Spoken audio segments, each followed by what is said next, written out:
আসসালামু আলাইকুম, কেমন আছেন সবাই? আশা করি সবাই ভালো আছেন।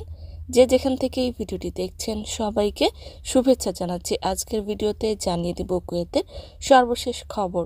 প্রথমেই জানিয়ে দিচ্ছি ফ্লাইট সংক্রান্ত একটি আপডেট।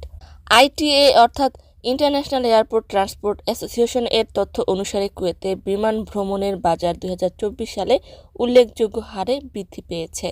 মোট টিকিট বিক্রির পরিমাণ হলো 341.2 মিলিয়ন, যা 2023 সালে ছিল 331 মিলিয়ন।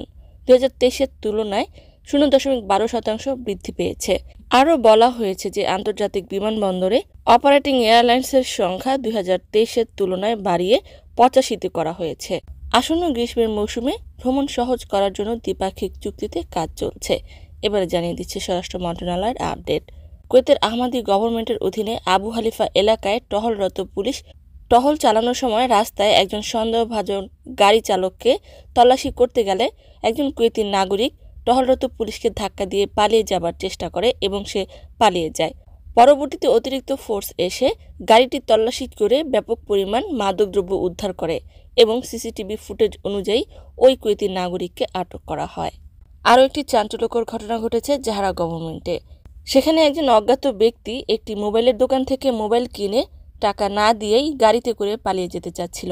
মোবাইল দোকানদার ওই ক্রেতার সাথে বাকবিতণ্ডায় যুক্ত হলে ওই ক্রেতা মোবাইল দোকানদারকে বেশ কিছুক্ষণ পেটানোর পর ওই দোকানদারকে গাড়ির সাথে পিনে করে আটকে প্রায় 30 মিটার পর্যন্ত টেনে হেঁচড়ে নিয়ে যায়।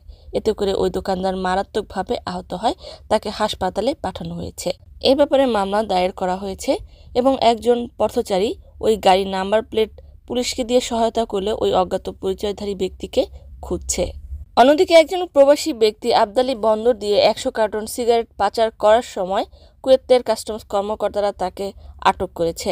সন্দেহভাজন ব্যক্তি দাবি করেছে সিগারেটগুলো ব্যক্তিগত ব্যবহারের জন্য ছিল, তবে শুল্ক কর্মকর্তারা মাদকদ্রব্য হিসেবে জব্দ করেছে এবং তার বিরুদ্ধে আইনি ব্যবস্থা নেওয়ার লক্ষ্যে সংশ্লিষ্ট কর্তৃপক্ষের কাছে রেফার করা হয়েছে।